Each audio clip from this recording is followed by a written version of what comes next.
Returning now to our top story, the nation's final farewell to President Ronald Reagan. Joining me now from Washington, CNN's Wolf Blitzer and Judy Woodruff, who've been leading our coverage. And in Washington, presidential historian Robert Dallek, the author of numerous books on presidents, including Ronald Reagan, The Politics of Symbolism. Bob, before I bring in my colleagues who've done just such an outstanding job this week, let me ask you this. The essential question at the end of this week of mourning, this National Day of Mourning, is it, in your judgment, and I know it's early, but is it, in your judgment, too soon to say that Ronald Reagan will go down as one of the most important presidents?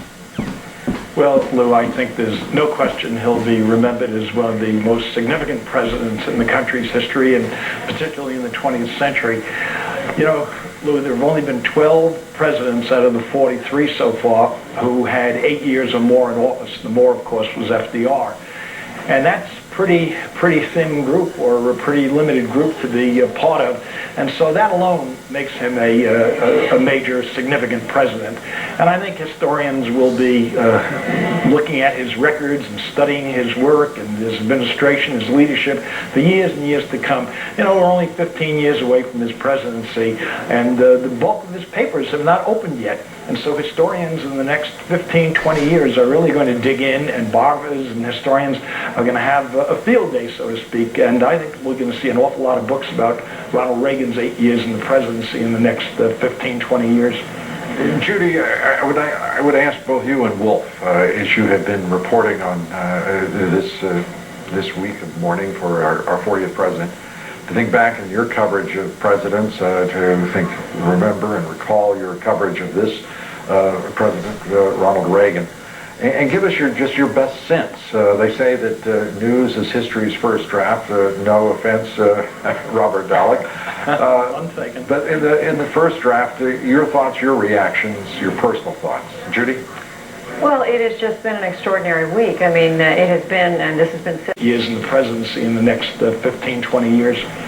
Judy, I would ask both you and Wolf, as you have been reporting on this week of mourning for our 40th president, to think back in your coverage of presidents, remember and recall your coverage of this President Ronald Reagan, and give us just your best sense. They say that news is history's first draft. No offense, Robert Dallek. But in the first draft, your thoughts, your reactions, your personal thoughts. Judy? Well, it has just been an extraordinary week. I mean, it has been, and this has been said over and over again, it's the first time in 30 years that we have had a state funeral for a president, where we've seen the sort of pomp and circumstance that we've had all week. You know, you had both the majesty of today's service at the National Cathedral here in Washington, and the very emotional, if you will, the scene of the caisson coming down Pennsylvania, or rather Constitution Avenue on Wednesday, combined with the very personal scenes with Nancy Reagan. So it's brought together the state, the pomp, but it's also brought the personal, all in one in a 6-day period. And I think it's also been a time to bring Americans together. If only for a few days, it's brought us together. And one point I'd add, Lou, is that as much as these are icons and these are famous people, Ronald Reagan, of course, the President of the United States, what we saw also are that these are human beings who are left in the aftermath. Nancy Reagan, a wife who so deeply loved her husband, now in mourning, and the children, of course, in mourning as well. And others are human beings, like the former president, the first president, Bush, when he choked up today as he was delivering that eulogy, and he became so sentimental about the man he served for 8 years as vice president, that was just a human moment that all of us could appreciate. And Bob Dallek, that's really part of the motivation for this pomp and circumstance, as Judy referred to it, as the nation remembers a president now going to his final resting place in California. The nation attaches to the symbolism that you've spoken of in all of this. Yes.